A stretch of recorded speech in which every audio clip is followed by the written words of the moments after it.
3, 2, 1.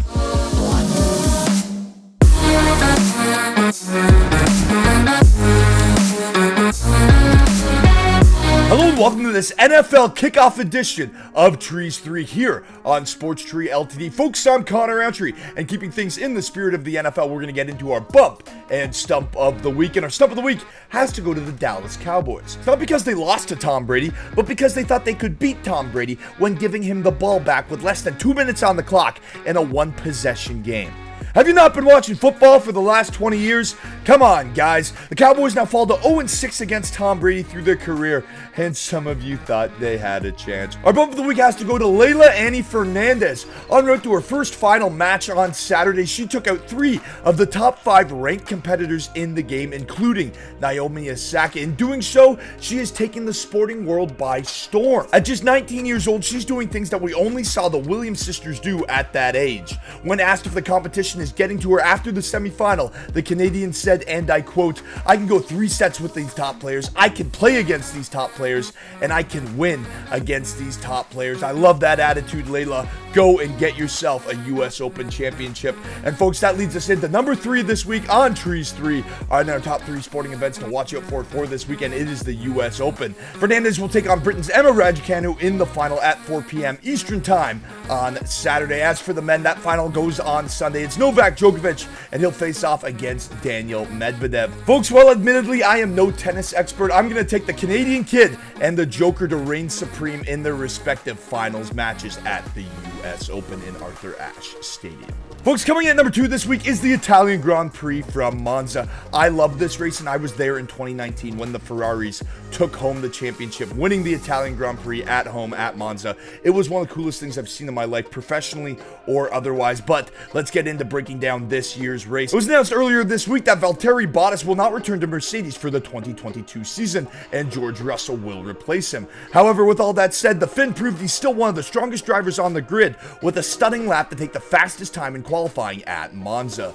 However, due to a full engine change, he will start the race at the back of the grid on Sunday, but I like him to power through to a top 6 finish simply because I like him to overpower this track with nothing to lose. Look out for the McLarens this weekend. Lando Norris and teammate Daniel Ricciardo, look for them to battle Max Verstappen for a podium finish. If qualifying showed us one thing, it's that Mercedes is coming to play in Monza. Look out for those silver arrows. Coming in number 1 this week, folks, on our NFL kickoff special is NFL football. And because it's kickoff, I'm going to go through every single one of the games on Sunday and give you my favorite pick for each game. Starting with the San Diego Chargers visiting the Washington football team on Sunday. This matchup features a couple gunslingers surrounded by playmakers. Los Angeles quarterback Justin Herbert was sacked 32 times last season, tied for the 9th most in the NFL, while Washington recorded 47 sacks, tied for the 6th best. Still, Herbert was able to spread the ball to his playmakers last season, and Sunday should be no different, especially with the Chargers' revamped offensive line. Ryan Fitzpatrick will make his record start for a 9th team at quarterback, and this season he'll have Scary Terry at his disposal, so look for some deep shots from Fitzmagic, and I like Fitzmagic, Ryan Fitzpatrick that is, and Justin Herbert to combine to take their teams for more than the 44.5 point line. A tight matchup to keep an eye on is the Seattle Seahawks visiting Indianapolis to play the Colts. I like the Seahawks' skill positions to overpower the Colts defense. Take note, Russell Wilson is 12-1 in Eastern Time Zone games since the start of the 2018 season. This matchup between the Arizona Cardinals and the Tennessee Titans has Game of the Week written all over it. Between the Titans' Derrick Henry, A.J. Brown, and Julio Jones, and the Cardinals' DeAndre Hopkins, A.J. Green, and Kyler Murray, this game is going to see a ton of big plays from big-time players. Take the over 54.5 points. I like the San Francisco 49ers, no matter who they start at quarterback, to beat up on the Detroit Lions, a Detroit Lion team in the rebuild. Take San Francisco in that one. As for the Minnesota Vikings visiting the Cincinnati Bengals, the Vikings averaged over 40 points against in their final 3 games of last season, and their horrendous pass defense takes on a revamped and rejuvenated Bengals wide receiving core with a healthy Joe Burrow. On the other side of the ball, Dalvin Cook should be able to terrorize the Bengals on the ground. They averaged 5.2 yards against per carry up the middle last season, which was worst in the league. Look for this one to turn into an exciting matchup, and dare I say, I think Kirk Cousins could be the difference, but take the over 46.5 points. Up next, folks, let's go Buffalo. The Bills revamped their defensive line. They got Josh Allen breaking records. They're taking on the Steelers. They're at home. I like the Buffalo Bills. As for the Philadelphia Eagles visiting the Atlanta Falcons, I like this one to be another shootout that Matt Matt Ryan is throwing the ball in. I like Jalen Hurts to keep pace, and I like this game to go over 47 points. As for the Jets visiting the Panthers have a point to prove. Former Jets quarterback Sam Darnold gets his start against his old team, served up to him in week 1 at home with Christian McCaffrey by his side, who is fully healthy.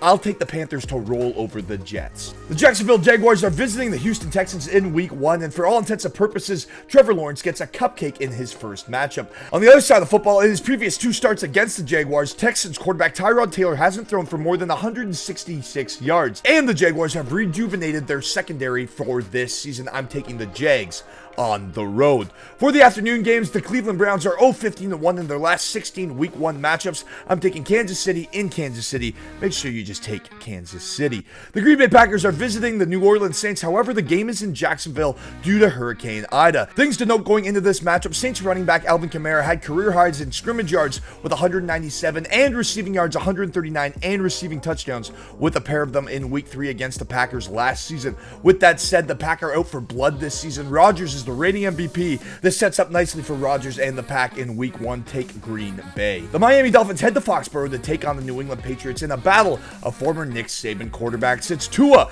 versus Jones, and I don't see much happening in this game, so make sure you take the under 44 points. The Denver Broncos are visiting the New York Giants, and I like the Denver Broncos to run all over the Giants in that one. Outside of Saquon Barkley, make sure you take the Broncos. Sunday Night Football sees the Bears taking on the Rams, and the Bears O-line is banged up. Andy Dalton doesn't have the legs to get away from Aaron Donald. On the other side, though, the Bears defense has owned Matthew Stafford through his career. I like the Rams to take this one after the Bears defense tires out due to offensive inefficiency. Folks, getting into our Monkey Knife Fight play of the day, we're going to play a touchdown dance to get you in to win your share of $5,000. The first guy that you have to take is Derrick Henry. I have him good for over 100 yards and a touchdown in the opening week. Christian McCaffrey, he's an all-purpose threat. Look for him to score against the New York Jets. And I like Dalvin Cook to eat a Bengals defense alive that allowed the league-high 5.2 yards per carry up the gut last season. Folks, as for a trivia question on this week's edition of Trees 3, in honor of the fallen heroes of September 11th, we ask you this question: who was the man in the red bandana? Dozens of survivors recount a man in the red bandana saving them and going back in to save others. Who was the man in the red bandana? A true hero. Look up that story. We encourage you to look it up and take a peek at it today. Head on over to SPORTSTREELTD.com right now, folks. Hit sign up or sign in, and remember that upgrading your subscription is an upgrading your chances to win up to $15,000 a year and tickets to see your favorite teams play live. Folks, I'm Connor Roundtree, and cheers. You've made it to the weekend.